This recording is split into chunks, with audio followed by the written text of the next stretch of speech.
Con anterioridad en este canal hemos hablado de equipos gloriosos que se han consagrado después de una temporada memorable, pero en esta ocasión te voy a hablar de un equipo que tuvo una campaña dorada, una de ensueño y que terminó en tragedia. Antes de comenzar te recuerdo que te suscribas al canal y actives la campanita para recibir notificaciones, y estos son los tiempos del deporte.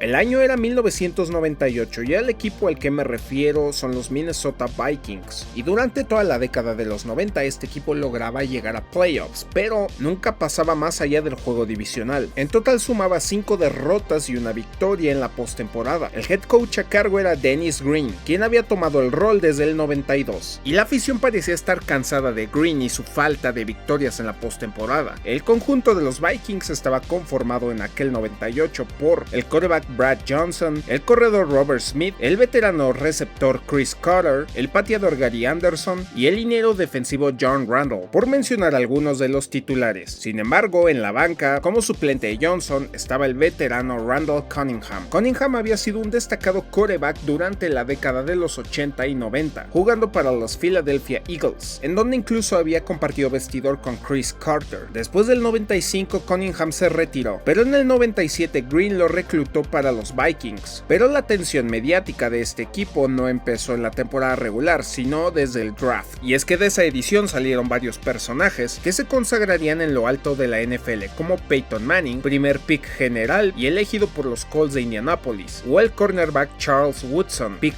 4 de los Raiders de Oakland. Pero también había un joven receptor muy talentoso pero con algunos problemas de actitud, llamado Randy Moss. Muchos hubieran pensado que Moss sería elegido muy alto, pero a medida que los equipos pasaban su nombre no salía. Peor aún, el sueño de Moss siempre había sido estar en Dallas, pero este equipo no lo eligió. Prefirieron elegir al línea defensivo Greg Ellis, pero los Vikings no dejaron pasar la oportunidad de tenerlo. Aunque Moss estaba decepcionado por no haber sido elegido por los Cowboys, este enfocó todo su enojo para mostrar su talento en el campo. El mismo Carter reconoció el gran talento que tenía Moss, cosa que no le quedó duda a alguien desde la semana 1. Para la semana 2 las alarmas se encendieron, y es que el quarterback Brad Johnson no tuvo un juego destacado. Fue interceptado en 2 ocasiones y peor aún salió lesionado. Entonces fue turno de Randall Cunningham. Pese a las dificultades, los Vikings salieron victoriosos y así siguieron semana tras semana, apaleando a cada rival que se les ponía enfrente y sumando más de 30 puntos por juego en promedio. Fue durante su visita en la semana 9 al Raymond James que los Vikings caerían por primera vez. Y es que el rival que tenían enfrente era coachado por Tony Dungy. No hace menos de 2 años, Dungy había sido el coordinador defensivo de estos Vikings, entonces conocía muy bien a los jugadores y varias de sus tácticas. Esto quedó demostrado porque el juego estuvo muy cerrado, solamente 3 puntos en el marcador fueron la diferencia, aunque para la semana 10 regresó Johnson y tuvo algunos minutos de juego contra los Saints. Estaba más que claro que el quarterback titular tenía que ser Cunningham, y en la semana 13 Moss tuvo su venganza, y es que jugaban contra los Dallas Cowboys. Estos en ningún punto del juego se pusieron a la cabeza en el marcador. Parecía que los Vikings los tenían dominados al 100%. Más decoroso aún, Randy Moss anotó 3 veces. Parecía que nada iba a detener a estos Vikings. Cada juego que ganaban era una paliza. Incluso llegaron a anotarle 50 puntos a los Jacksonville Jaguars en la semana 16. Con marca de 15-1 se pusieron a la cabeza de la división central de la Conferencia Nacional, además de ser el equipo con mejor marca no solamente de la conferencia sino de toda la liga. Y es que su marca de 15-1 los convertía en el tercer equipo en la historia de la NFL en lograr esto, junto con los Bears del 85 y los 49ers del 84, equipos que habían logrado conseguir el Super Bowl. En playoffs se enfrentarían a los Cardinals en el Metrodome, un mar púrpura de locura, tanto así que le apodaban el Thunderdome, y sin ningún impedimento lograron vencer 41-21 a los Cardinals. En la final de conferencia recibirían a los Atlanta Falcons. Esta era la segunda vez que conseguían el título divisional en su historia. Habían liderado su división con marca de 14-2, siendo el segundo mejor equipo de la Conferencia Nacional, así que en este juego era el 1 contra el 2. Muchos daban por sentado que los Vikings apalearían a los Falcons y avanzarían directamente al Super Bowl. Era algo de trámite nada más, pero no fue así. A medida que los cuartos avanzaban, los Vikings iban perdiendo a varios de sus jugadores titulares. Incluso John Randle tuvo poca acción debido a que ya había sufrido una lesión semanas antes. A pesar de todo esto, los Vikings siempre lideraron el marcador. Fue en el cuarto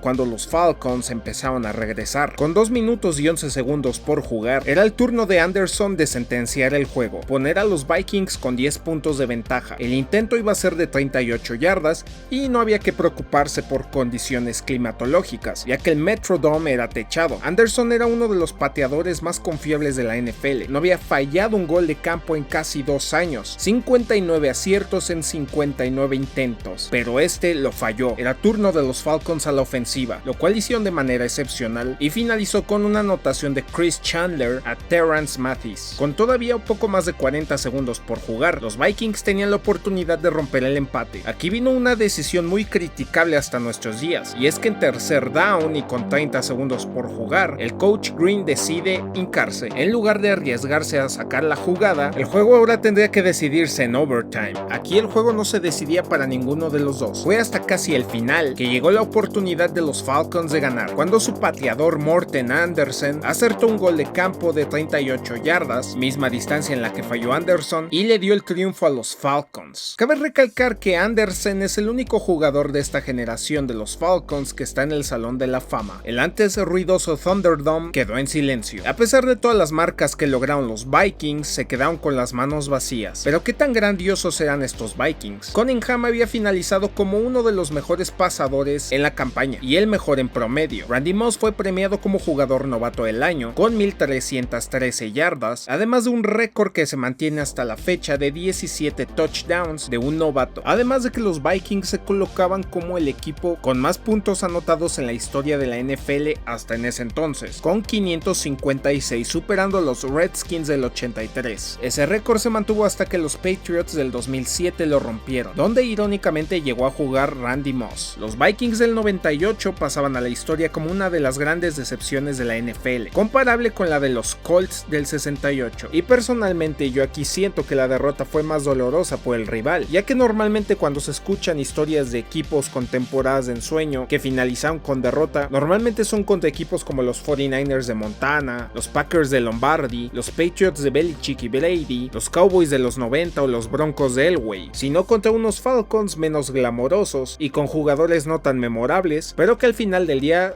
resultaron ser mejores. ¿Te gustó el video? ¿Tú qué opinas de esta generación de los Vikings? Déjanos tu comentario, checa más contenido como este y suscríbete al canal.